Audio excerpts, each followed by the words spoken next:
SH Reunites. In today's episode, we have an exclusive interview with an up-and-coming band known as the Lost Tourists.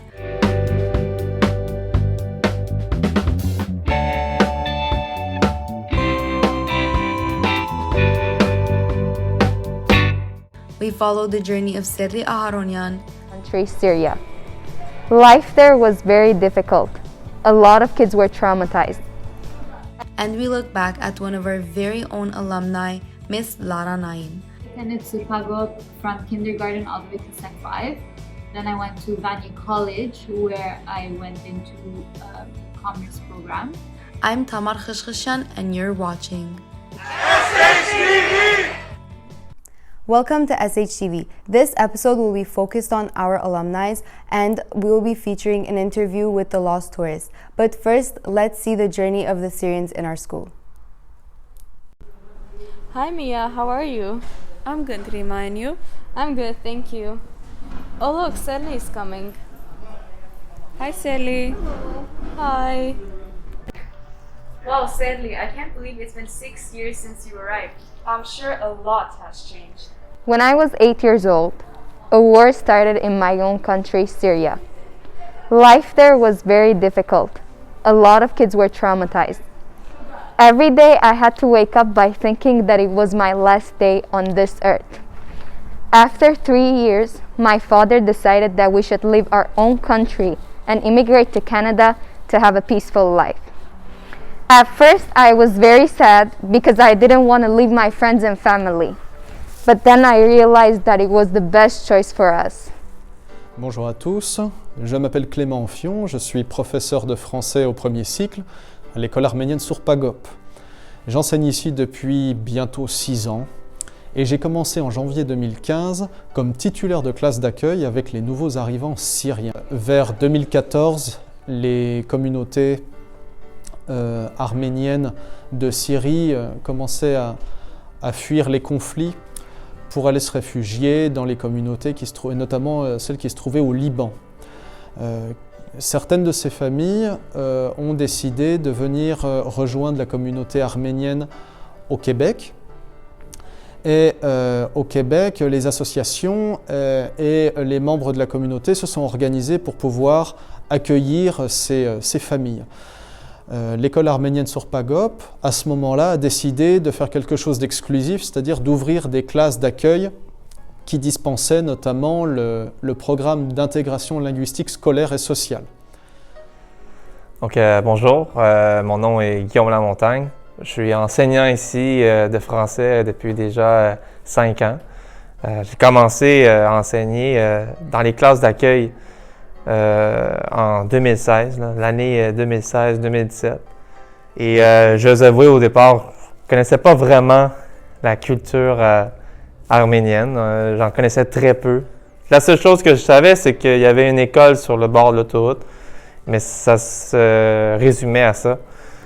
Et puis, évidemment, donc, j'étais pas certain au départ de travailler à cette école-ci, mais ils m'ont convaincu parce qu'on me disait que c'était des élèves qui étaient créatifs, qui aimaient toutes sortes de projets, que ce soit autant la danse, la musique ou autres activités que je dirais qui sortent de la créativité. Donc, c'est dans cette perspective que je suis arrivé à l'école. When I first arrived here, I was very scared because I knew nobody. I remember when they first introduced me to my classmates who were also Syrian. For that moment, I was very happy because I knew that I wasn't alone. I had the most fun moments in integration class. We used to do a lot of activities and it was very entertaining. Although it was very fun, I still had to work very hard to learn French. So my first few days at Sourp Hagop were really scary. I was so afraid because everything around me was new and weird and unusual. I didn't know where to go, I didn't know who to talk to or what to do. But after a while, things started to get better and everything was fine after that. Donc j'ai commencé en janvier 2015 avec une première cohorte d'élèves qui, je me rappelle, arrivaient petit à petit tout au long de l'année. À un moment donné, on était assez nombreux dans la classe et ça nous a demandé beaucoup d'organisation. Il faut se remettre dans le contexte de l'époque, c'est quelque chose qu'on n'avait pas fait, ou tout du moins qu'on n'avait pas fait à ce niveau-là, avec cette dimension-là. Il y avait pas mal de demandes, il nous fallait du matériel, ça a pris du temps avant qu'on puisse obtenir ce matériel et pouvoir être en mesure de dispenser les cours de manière efficace. Avec l'aide de la direction et du CA, ça a pu se faire. When I first arrived here, everyone was strangers to me. I didn't know how to speak in French, so that's why I was in integration class. I had a lot of difficulties throughout the years, but at the end, I got better in French. Tu arrives dans un nouvel environnement, tu connais pas non plus la langue parce que malgré qu'on est dans une province francophone, c'était quand même un peu déstabilisant de se retrouver dans un environnement où j'entendais constamment l'arménien. My name is Hagopian, and I started going to Sourp Hagop in January of 2015. I started at an integration class where I had to learn the French language because when I first came here, I did not know French. So in order for me to move to a regular class, I had to learn French. At the start, I felt a bit different just because I was completely new to the country and the school. But everyone around me was so welcoming and eventually I got used to it. A year later, they moved me to the secondary integration class. I stayed there until winter break, then moved to a regular class.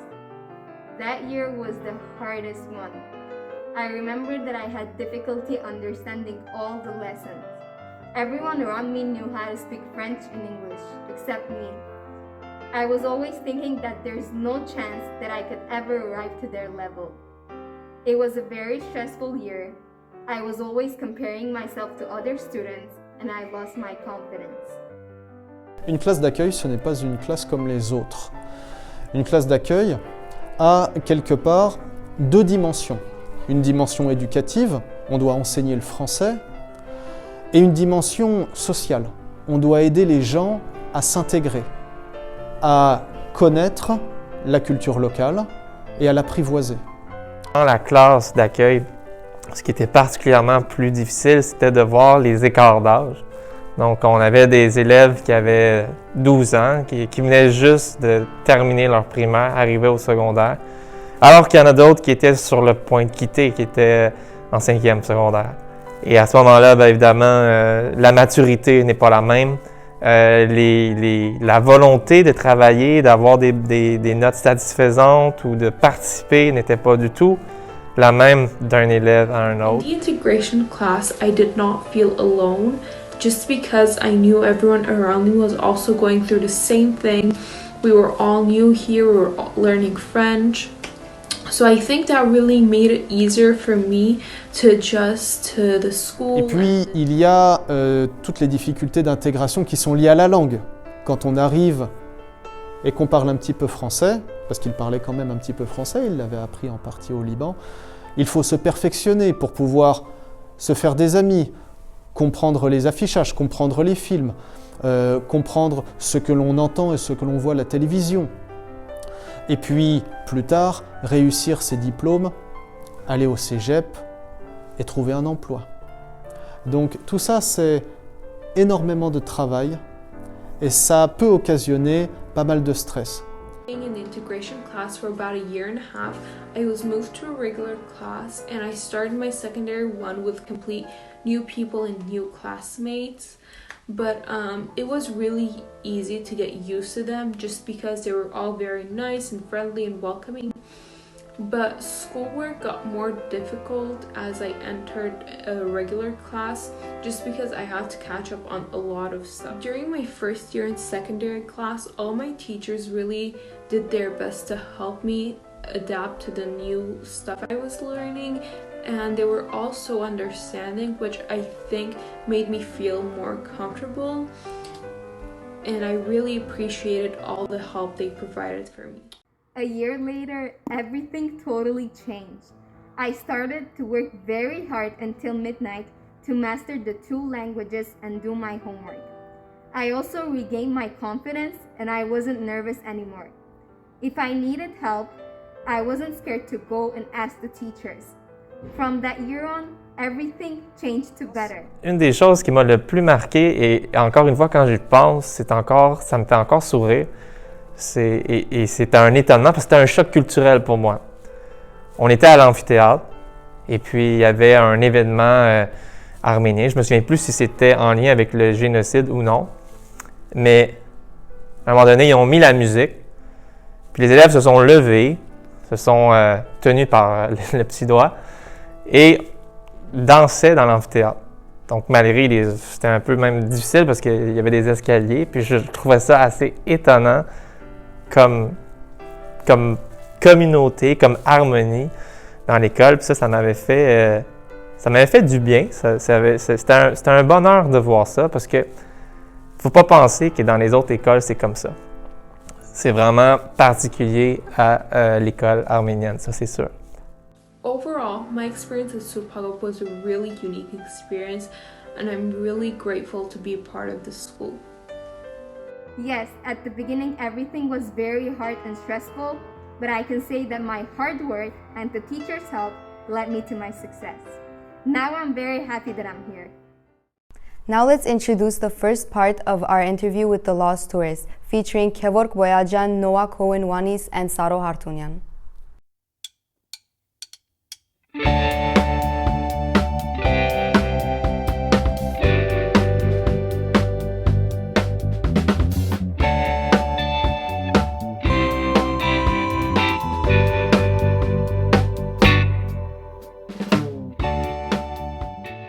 I'm here today with Saro Hartunian, Kevork Boyajan, and Noah Cohen-Wanis, and so we will start the interview. So the first question is, individually, what made each of you want to become a musician? I got a funny one, so I'll start it off. I always we are a very musical family, so I always had music be a part of my life, but I didn't want to start playing drums until we got Rock Band for Christmas one year when I was little, and we got those little Rock Band drum kit, and I would play it every night until my mom saw how much I loved it. So when my birthday came around, she got me a drum kit off of someone on Craigslist, which is like Kijiji in the States, and one of her friends was a drum teacher and drummer, and so he came over and gave me lessons, and I was like, yeah, I like this, I'm gonna do this now. Oh, that's cool, man. Yeah. Saro, you want to go? So it kind of started off when I don't know, it was late at night, and I was sneaking around in the basement, and I saw that the TV was on, and I saw John Bon Jovi playing. And his guitarist at the time was Richie Sambora, and he was doing this really cool intro into what's that song, Wanted Dead or Alive, and everybody was just into it, and I was like, oh, I want to do that. I really want to do that. And it was lucky because, like Noah, I come from a really, well, my dad's side of the family at least is very musical, so it helped, and I got my first guitar when I was 9 years old, 10 years old. So, yeah. I think our stories are pretty similar. Same here. I come from a musical background too. My dad, my uncles, they all play instruments. They all write original music. So ever since I was little, I've been listening to, rock music, getting inspired, and eventually it was something I wanted to do. And I got my first guitar at 12, and that's when I started taking lessons. So ever since then, going on strong. How did the band come together? Okay, so I could answer this one. Yeah. So for those who don't know, Sarah and I also play in another Montreal band, The Highway. And that band sound is pretty established already. So because Sarah and I's music taste is pretty eclectic, it evolves all the time. We get inspired by different things. We wanted to write music for a project that reflected the evolution of the taste, right? So we were writing music on the side, and eventually we said, you know what, let's start something else and write music specifically for that. So there was him and there was me, but then we needed a drummer. So we started looking around. We couldn't find anyone really. And my dad actually works at Bois Martineau in LaSalle. And one day, Noah's grandmother walked in and they started talking. Oh, my son's in a band. Oh, my grandson plays drums. He's a freshman at Concordia. Oh, that's where my son goes, blah, blah, blah. And I got his number, shot him a text. We booked a jam room in Park X, and the rest is history. In relation to that, I was wondering, what is the story behind the name of the band? Why is it called The Lost Tourists? That's a name that my dad actually came up with. He just said, oh, that would be a cool name for a band. It wasn't that deep, it just sounded cool. But later you could associate that to the fact that we all come from, Sarah and I come from the same ethnicity, same background, Armenian. Noah's half Egyptian, half Jewish. And it could reflect different cultures. And the colors of the logo, actually, Sarah made it in Photoshop, and he got the colors from an actual picture of an Armenian rug.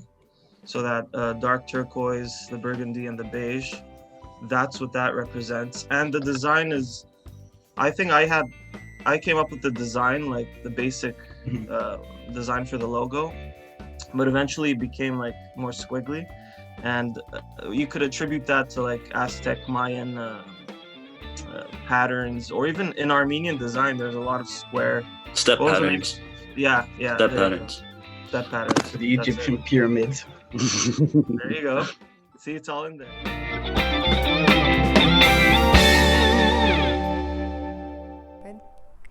Now it's time for our first commercial break, but first let's ask the question, where are they now?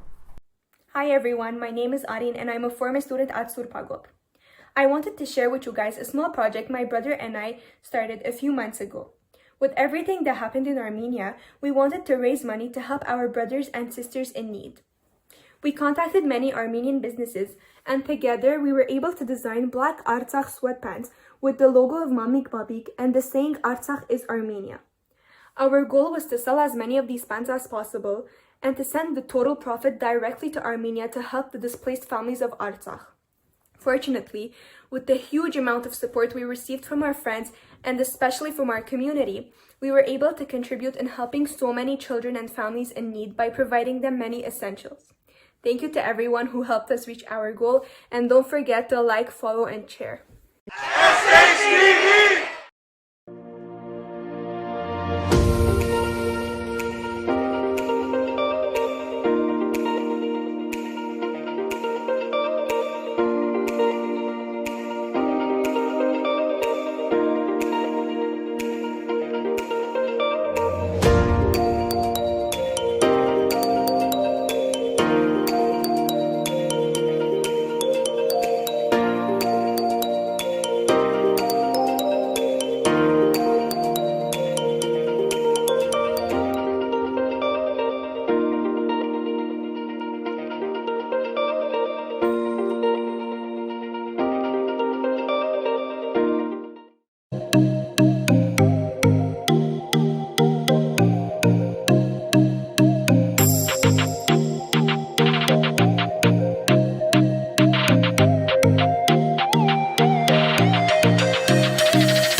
Armenian business owner looking for free advertisement? SHTV is your best solution. All you have to do is send us a commercial, whether it is a product you're selling or a service you are providing. The commercial can be a quick montage or anything that you wish to make. Make sure to please follow these simple guidelines. Make sure your camera is horizontal and that you are providing the best audio as well as visual quality. Do not hesitate to contact any of these emails if you have any questions. Hope to hear from you soon!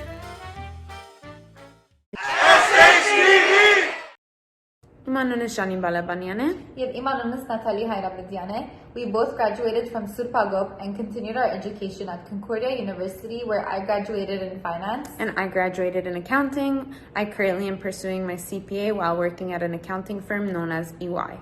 And I'm working at SHTV, a family-owned business, as Director of Customer Experience. I'm also very entrepreneurial and have 3 companies as well. One is known as Bobble, Olav Cakes.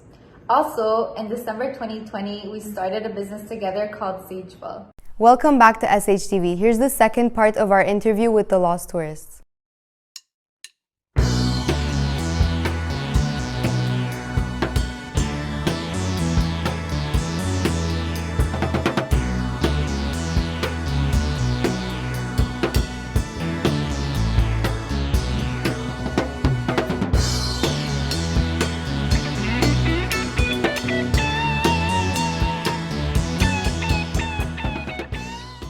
If you had to describe your music to anyone, but only using 3 words, what would those words be? I feel like the simplest way, like when people ask like, oh, what type of music do you like? Or what type of music do you guys play? Or like, what does your music sound like?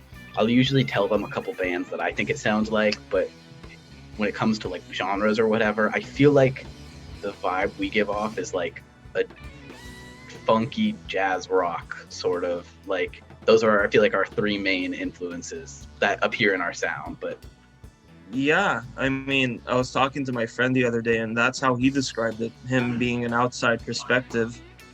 And I mean, the originals that we've written, now we only have 1 single out, but it's a pretty wide range of, it's pretty wide, like the musical ideas. One song doesn't sound like the other, and that goes the same goes for the genre. So the first one was funky, but the second one might be more on the hard rock side of things.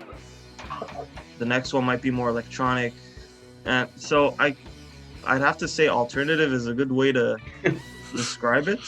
It's a very broad, like blanket term, but alternative, funky, rock. But I think that's what excites me about this project too, is because like we don't really have a set sound per se, or like something that we're like limiting ourselves to. So like if we want to come out with like a jazzy type song or a hip hop sounding song, we can do that. Yep. Yeah. There's not really any sort of boundary. There shouldn't be any. Yeah. Yeah, you can really hear it in your music, because I listened to your single. I really liked it. Oh, thank you. Nice.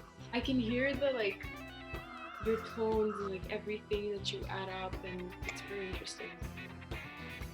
I appreciate that. We appreciate it.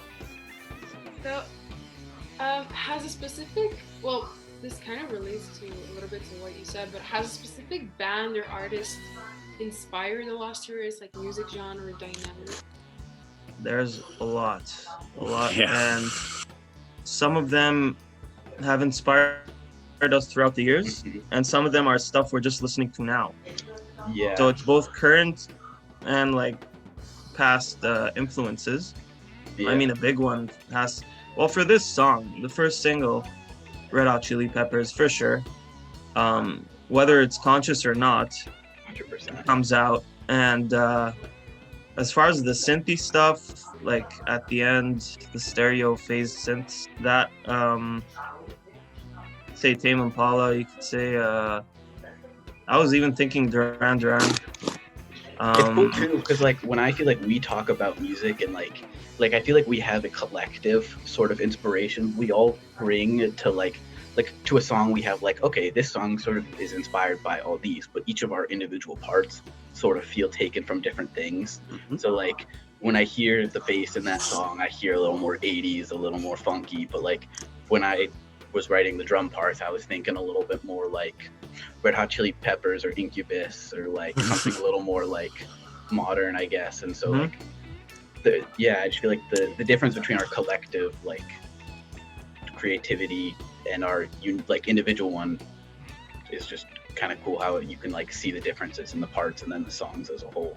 Even if we tried, we can't get something to sound totally 80s, and we wouldn't want to. Like, music progresses and the modern sound comes through no matter what, but you could be inspired by the music of other decades, for sure. What is it about music that makes each of you feel so passionate? Well, what is it about music that makes us feel so passionate? Well, for me, I'd say being able to, I know this sounds super vague, but being able to express yourself in any way, shape, or form without some sort of judgment, unless if you're self-conscious, which you shouldn't be if you're into music, because hey, not at all. Like seriously, it's rough. That's how people like David Bowie spawn. That's how people like, you get Queen, you get all sorts. Yeah, exactly. You know, if you had any sort of judgment, those sort of people wouldn't have come out, and you'd still be living. And they were judged. They just didn't care. That's it. But you have to push through that, because, or else if you're not, then we'd live in a backwards state in terms of music. You gotta have tough skin for sure. I mean, for me, when I was younger, I actually started as, like, I used to paint, and so my trajectory went from visual art to audio. Art in the form of audio gives me those goosebumps more than any visual piece. And yeah, that's the primary medium of art that I consume in the first place.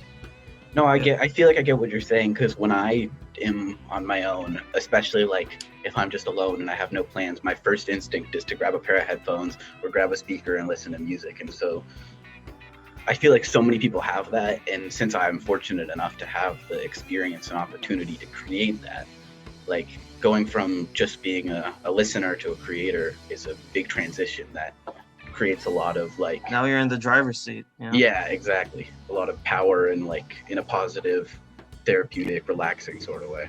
Some people prefer the creating process as opposed to the final result. That's another thing, and it depends which one you are, which one you relate to. I like both personally. And when it comes to like when Kev was saying how he shifted from painting to audio, painting is you're decorating space. This, you're decorating time. So if you look at it from that point of view, it's really, I know it sounds very like, I don't know, airy-fairy, but it's quite magical when you get to like create something and you stand back and you look at it and it's like, wow, or listen to it rather, and you're like, wow, I managed to create this and I feel really proud of myself. Has the pandemic benefited and disadvantaged the band in any way, and why? 100%. We went from all of our like ideas and like our ways of creating together would be like to go into a room and just play music for hours, and like any ideas we would have, like we'd either bring from home or whatever and like bring it there. But now when we want to share things, it's like, okay, here, go on Google Drive and listen to this file and then record what you think is good and send it back. And while there are advantages to it, like now that I'm home, I have an easier way to record drums than I was at school, but not really. It's not, I feel like the disadvantages are definitely stronger than the like advantages of COVID, because I like not being able to play in person with them for over a year now is really frustrating. Yeah, you got that right. And I mean, there are disadvantages, obviously, and they outweigh the pros. But there are also advantages, because this pandemic forced us all to have our small bedroom setups We have like mini recording setups at home, which enables us to record on the fly and send files to each other so we could get feedback and collaborate in that way. And it also forced us to learn more about production, which I think wouldn't be a skill that we would acquire just yet if it wasn't for COVID. It kind of forced us into this little, between a rock and a hard place, and we were kind of forced to you either sink or shed. Yeah, exactly. So there's a silver lining to it, basically.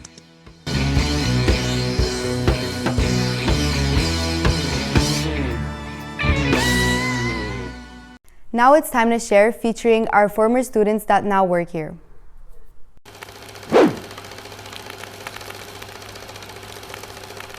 Hi everyone, my name is Gasila Koyan. I am currently a 5th grade teacher here at the elementary level. I am actually also a former student and a graduate of this school, and it was my end goal and my, of course, dream to come back and teach here, to give back to my community, and to give back to the school that helped shape me into the person I am today. Of course, there are a lot of differences between being a student and a teacher, but you still always have that same sense of belonging that comes with the school and that you can't find anywhere else. I graduated Sourp Hagop in 2012, and I've been here since 2019. One of the reasons why I came back to the school specifically is because I was at a point in my life where I wanted to give back to my community. I'm very involved in scouts and community events, so when this opportunity came, I needed to jump on it. Hi, my name is Talia Bashakjan. I'm part of the graduating class of 2011. Sourp Hagop was my home. As an alumni, I find it very important to give back to your school. One of the ways that I give back is I'm currently an English elementary teacher for grade 4, 5, 6.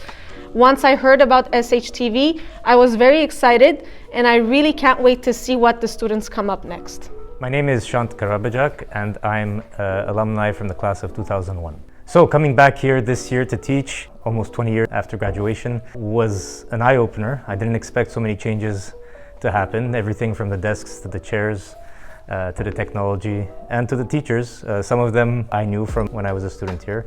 It was an experience that kind of changed everything. Why did I come here to teach? Well, obviously you have many options to teach, but out of responsibility for what the school has given me over the years I was here, and also my responsibility towards the community, and to make sure that I can give back to the people that built me, really. The person I am today. I owe very much of it to the teachers and the staff and the school where I spent my childhood. So. Hi, my name is Lori Dukadjian. I am a grade 5 teacher here at Sourp Hagop. I came to Sourp Hagop in elementary school. I graduated in 2009, and I'm very, very happy to be back at Sourp Hagop to teach, because it feels like home. It feels like I'm back to help my community and the future generation of Sourp Hagop. So it is actually a very good honor, and I'm very grateful for this opportunity. Hi again, my name is Leah. I'm a Sourp Hagop graduate, and I currently teach at the high school level. I'm kind of lucky in a way because I've always known I wanted to be a teacher. However, when it comes to teaching at Sourp Hagop, I really feel like it happened from one day to the next. Being both a former student and a teacher at Sourp Hagop offers a unique perspective on what the school really entails, and I could say without a shadow of a doubt that it's so much more than an educational establishment. It's a community of people that have come together to learn not only what it means to be Armenian, but to be Armenian in the diaspora. And seeing that fire lit up in my students, and seeing my students take pride in their nationality and take pride in their traditions is something I wouldn't trade for the world. I decided to become a teacher because I wanted to make a difference in our community. And why Sourp Hagop? Because I grew up here. Hi everybody, my name is Alik Bulgarian Apanyan. I graduated Sourp Hagop in 2004, continued my education and teaching, returned to Sourp Hagop to teach at the high school level, and have been there since 2010. It went full circle for me when I accompanied a group of my students to Armenia. That's when I realized this is where I'm supposed to be for the rest of my life. Thank you for being who you are and allowing me to be your teacher. It's been a marvelous ride until now, and I'm sure it will continue to be so for the coming years. Hi, my name is Lily Margosian. I graduated Sourp Hagop in 2010, and now I'm a teacher here. It's been 3 years I've been teaching at the primary level, and it has been the best experience. I decided to come back because the memories I had here, the memories I made with my friends here were unmatched. And I felt like Sourp Hagop, my second family was here, my second home was here, and that my home was calling me back. So it's been the best 3 years. I've had a blast, and I really enjoy teaching the students here because their thirst for knowledge is incredible. So this is why I'm teaching here at Sourp Hagop, and this is why I really don't want to leave. As a former student and now employee at Sourp Hagop, I would say nostalgia is definitely what it feels like to be back. You get a rush of all those emotions and those wonderful memories that you spent here at Sourp Hagop, and also getting used to the fact that your former teachers are now your colleagues. That was pretty funny at the beginning, but you get used to it. Hi, my name is Lara, and I'm a 2010 graduate from Sourp Hagop, and I'm currently teaching at the high school level. Coming back to Sourp Hagop as a teacher felt like I was coming right back home. It has been extremely gratifying, especially the fact that when I was a student, I didn't necessarily have the easiest time. However, I was fortunate enough to have teachers who supported me, who were patient with me, and who encouraged me to be my best self. And I'm so thankful that I get to do the same for our future generation, and I get to create those special bonds with my students. I'm also very happy that I'm able to give back to the community that gave so much to me. And I can't wait to see where the next few years take us. It's time for another commercial break. We once again ask the question, where are they now? Hi, my name is Sevan Apanyan. I'm a proud graduate of Sourp Hagop, class of 2009. I continued my studies at Dawson College and then Concordia University, all the while being super active in the Armenian community in choir, dance, youth organizations, and athletic committees. I currently work at Batfitter as a communication specialist, and I'm also part owner of a specialty grocery store in Laval called YouFruit. I am married to one of your teachers, Miss Alik. We have a son and another child on the way. Thank you. SHTV! Are you stuck at home with your family and looking for an activity to do? Well, Badanegan has got you. Badanegan is a non-profit organization selling Gaziantep's puzzles as well as Artsakh flags. All profits from sales are going towards initiatives to support wounded soldiers, families of victims, and to all the displaced families from the recent 44-day war in Artsakh. Visit our page at www.badanegan.ca for more details.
Are you an Armenian business owner looking for free advertisement?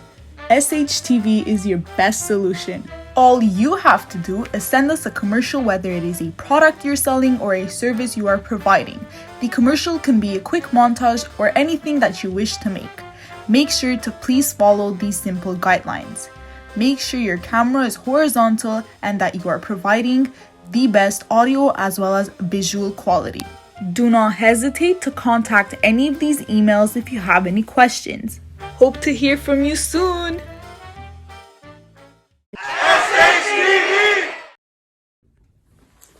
Hi everyone! Thank you for choosing to hear out my little story.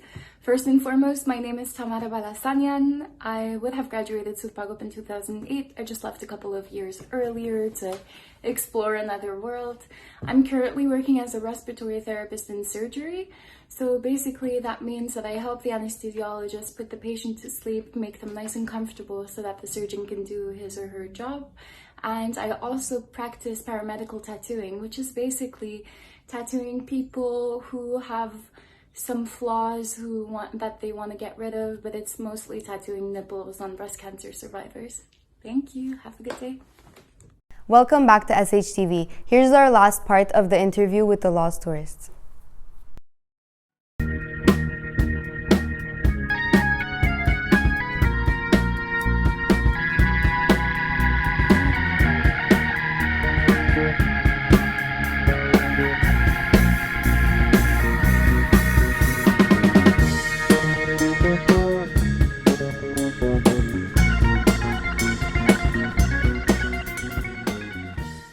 To the people that listen to your music, what kind of message do you aim to send? Well, the messages that we want to transmit, we obviously try to do that through our music. And the first song was about, by the way, it was fully written during quarantine, so you could call it a quarantine jam or whatever. But it was about overcoming the day-to-day anxiety, stress that we all experience, and that was elevated during this past year during lockdown. So that's very much a introspective song, but the next one could be something more with a general theme or something more external. And through the first song, I just wanted to let people know that they're not alone in their struggle, first of all, and that we're all dealing with, different levels of stress during these uncertain times. Just in general, too. It's not easy. Nope.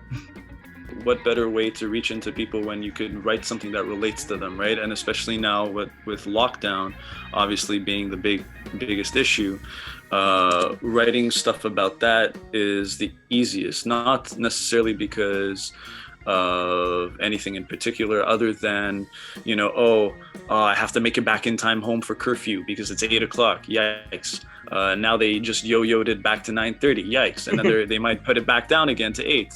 Oh, well, there you go. There's a song idea, Yeah, exactly. Which musician or artist would you dream to collaborate with one day? Ooh, come on, really? Dead or alive? Really? I'm kidding. Someone current, I'd have to say Tame Impala. Yeah. He's pretty influential, and I like his sound. And I find his music very harmonically rich, which you don't always hear with the synth layers. Mm-hmm. But if you watch someone play it on piano, you'll see it's pretty advanced stuff. I feel like mine, as far as current artists, like the first person that pops into my mind, like he's definitely not like my favorite or even my go-to listen, but he's up there in terms of how much I respect him and listen to him. And as someone who like plays from Montreal, I feel like getting the chance to work with Mac DeMarco because of his just like interesting tone and style would be a really fun for our like group dynamic to be, I don't know, to get the opportunity to like jam with him and get like little ideas off of him, and like in terms of the music side, and then also the like outside of music side, like he's a very personable guy and like very humble. Very similar experience to us. Very DIY. Like. Yeah, exactly. Yeah, he lived here for a while, and he recorded, I think, his second and third album here. In Myland, and he contributed to the Montreal DIY scene for sure. He was a member of that scene, like early 2010s. Well, you want a list from my end? I mean, like I got. Okay, I'll name three. I'll name three, just to cut it short. But the first person that popped into my mind recently was Anderson .Paak. Yeah, that was my second. Oh yeah, yeah. He's just there's one word for him. It's groovy. So like I oh my god, he's got a distinct voice. He's got so much talent that extends far beyond his drumming capabilities. It's wild. And then there's 9 Inch Nails. That was definitely.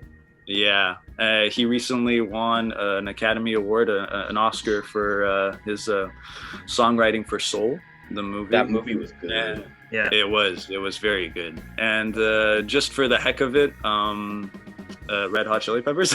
Yeah. That has to be fun. Those were all three ones that I thought having about in Flea's basement, garage. Yeah. So what's next for the band? What do we hope to hear and see in the near future? Okay. Well, coming up, once exams are over, we're gonna start recording our second demo. And over the summer, we want to record like a 4 to 5 song EP, comprised of re-recorded versions of the demos, as well as 2 or 3 new tracks that we've been working on. And whenever the government gives the green light, we're gonna start booking some shows around the city. Hopefully make some cool merch for those shows as well, so that like, people can get something to like, I don't know, remember us by, or like, I don't know, if we can make a cool logo or a cool little design, people will of course want to support and represent. And like, not only does it help us make a little money to like fund our music, but like, I don't know, it's a cool way for people to support local music, which is always something I feel like people are interested in wanting to do. As far as the music, so it's just the one demo and the EP, and yeah, jams on Instagram. Yeah. Yeah. But we really miss playing live, and yeah, just want to get back to that as soon as we can, because it's so much fun. And that's all the questions we had for you today. On behalf of SHTV, I thank you for joining us. We hope to see and hear more from you soon. Thank you. And stay tuned for more SHTV episodes. Thank you, guys. Thank you very much. Thank you for having us.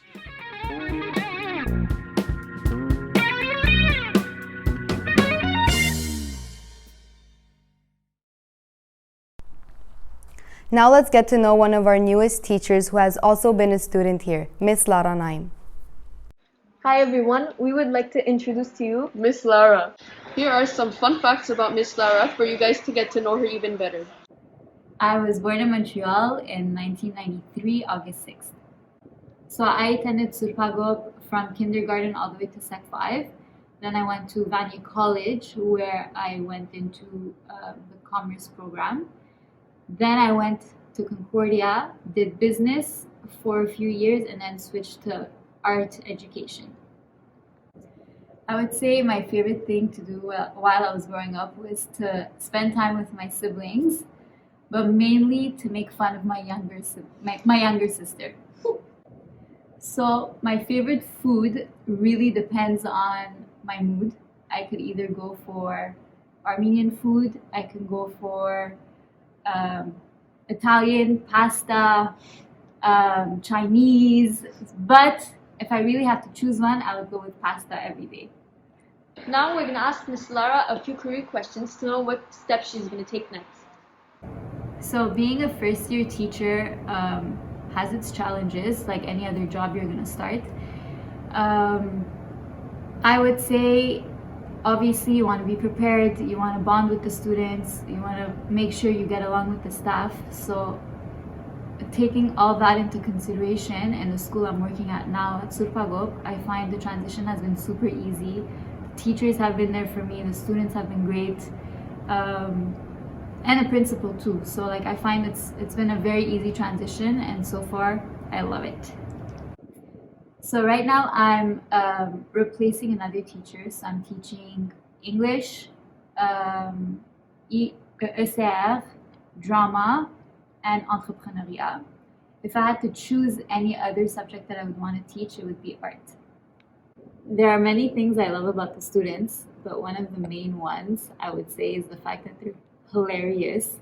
I find them very funny, and at times I shouldn't show that they're funny, and that's a good thing that we're wearing masks. But other than that, I also love how they're very close to each other and are honest with each other and always speak their minds. I just started teaching, so I definitely plan on continuing teaching.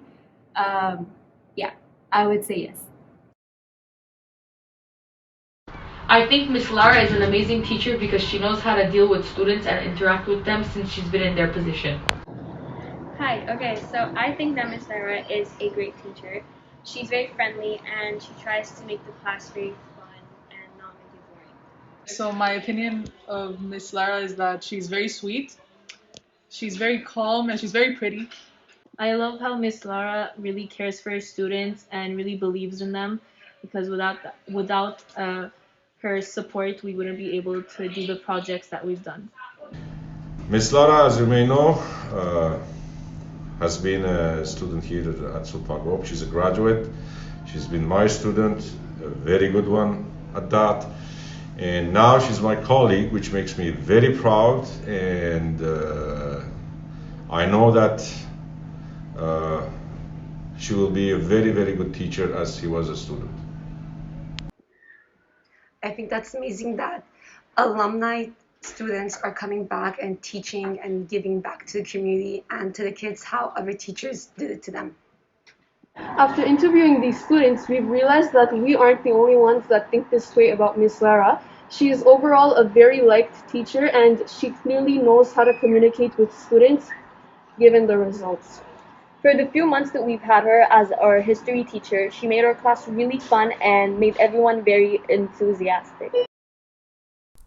It's time for the last commercial break, and for the final time we ask, where are they now? Hi everyone, my name is Gassia and I am a Sourp Hagop alumni class of 2007, and here I am in my fitness studio called BX Studio. After graduating a bachelor's in marketing and having a passion for fitness, I decided to open my own fitness studio focusing mainly on women's health. I help women gain confidence, strength, both inside and out. If you would like more information, check us out at bxstudio.ca. SHTV!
Are you an Armenian business owner looking for free advertisement?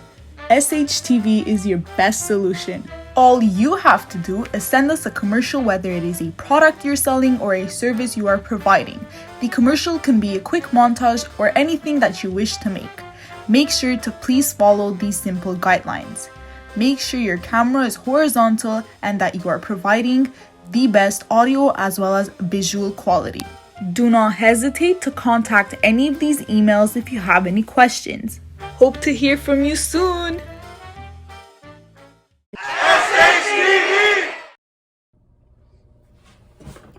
Hi everyone, my name is Melanie Tarosian and I graduated from Sourp Hagop with the class of 2010. I then went on to Vani where I studied commerce and eventually ended up at Concordia's John Molson School of Business where I graduated with a major in marketing in 2016. In 2019, I became the Montreal chapter leader of Homenetmen Gamk. I later passed on my torch and am now the head of finance at a CHSLD, which is a long-term care home. I'm so excited to see what SHTV has in store for us next, and I am so proud of the students behind it. Thank you. Bye. We're back from commercials. Now let's hear from our lovely principal. Alumni are essential partners for any organization. The hope is that once an individual graduates from your ranks and moves on to higher learning institutions, they're going to develop an expertise in a specific field, which they can then bring back to your school and help it grow. We have a number of examples of this at Sourp Hagop. We have, for example, some faculty members who used to be students, so that's always great to see that a school is able to produce the future teachers or faculty members that help our students grow. We have some alumni who've become benefactors for the school and they help sponsor various renovation projects across the board. We have some who start up their own initiatives, like the Dr. Ari Magardician Prize for Pedagogical Excellence and Innovation for faculty members. And we have volunteers who come and they give their expertise for specific projects. Like, for example, we had in 10th grade mock interviews for students who are applying for their first jobs ever. So we had some alumni who came and shared interview techniques, shared strategies for their CVs, and then we had other alumni who ran mock interviews and gave feedback to the students to help them in their endeavors. So these are all ways for the school to feel like the alumni is contributing back, not to mention that we have a number of our parents who are alumni and who send their kids back to Sourp Hagop so that they too grow up in the same environment in which they grew.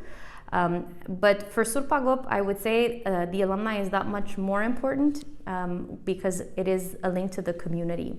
So sometimes we have alumni who don't directly contribute to school, but we see them on the forefront of various initiatives or various organizations. We have such examples in the recent past with the war in Artsakh. We saw that some of our alumni were on the forefronts of organizing various protests.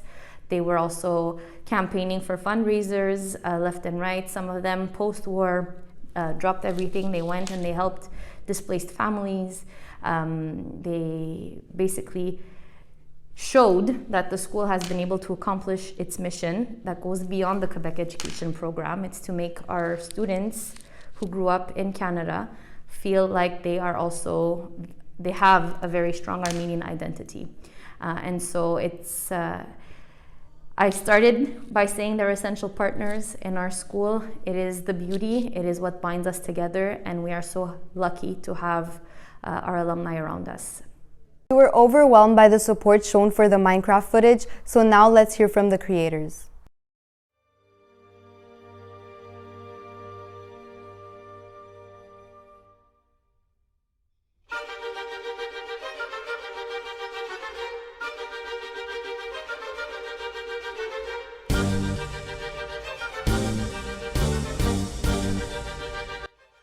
So the reason we decided to make this video in the first place is because despite the build requiring countless hours of work between all the builders, I feel that this time was incredibly fun and rewarding.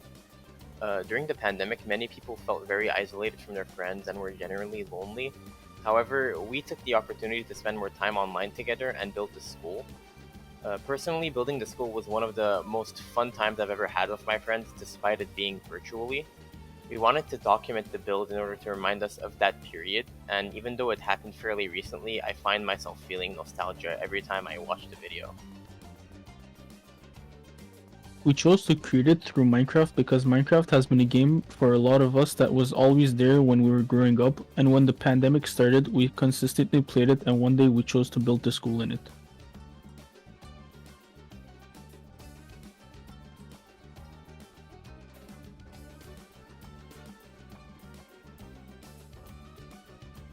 We chose to create it through Minecraft because it's a gaming platform in which me and all of my friends are familiar with. During quarantine, we mostly spent our time playing on Minecraft, building for fun, until I suggested that we should hold like a virtual graduation on Minecraft as a joke. We first thought we should build the school's auditorium, but we ended up building the whole school.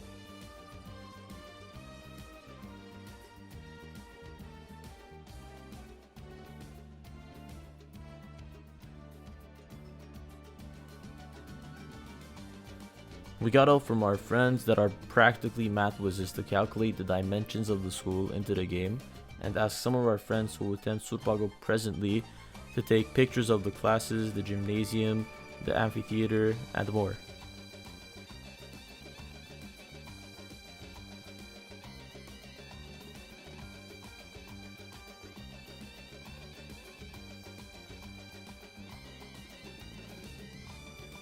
The pandemic made my education easier since I find it less difficult to do work online than in person, but it also has demotivated me sometimes since I can always do something else while I am in class rather than listen. The pandemic has affected my education a lot. I just finished my second semester of college and I still haven't visited the college once. Although it's easier to study and to work from home, it also makes people lazy. Personally, the pandemic did not really affect my grades that much. In fact, I get better grades now. But in my opinion, as long as you're caught up with the studies, you're good to go. So, the pandemic affected my education in some ways more than others. There's a lot to be said here, and it's important to remember that everyone's experience was pretty different. Personally, I had to adapt to different types of teaching methodologies and the online nature of school. In addition to this, I obviously needed to adapt to the increased workload of CEGEP and become more autonomous. Other than that, school is largely the same. If I had to give a couple of pieces of advice to someone who is starting online school, it would be to stay in touch with people like your friends and really focus on staying motivated and disciplined. The most common complaint I've heard about online school is that it is hard to get motivated to work at home, which is understandable. I think one would be well served by coming up with ways to counteract that. It unmotivated me to the point where I was struggling to find the motivation to attend my online classes. After a while, I realized that I had to change my lifestyle, and I'm doing better now.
And that's it for this week's episode. Next week, we will dive into social media, but first, let's hear a song from the Lost Tourist.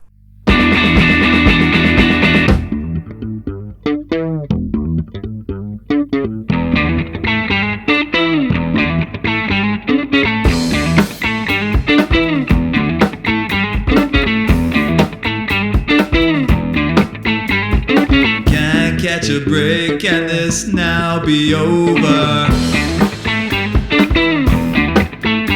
My mind is racing and I need to get out of here. Been calling out for you, are you able to help me? I've had it with this paranoia, gotta finally break. I wish to be free, live it up, so many things to see. Just let go of worries now, for our time here is limited. Been pacing in my room where time likes to slow down. It's a place for thinking and it doesn't discriminate. But I will not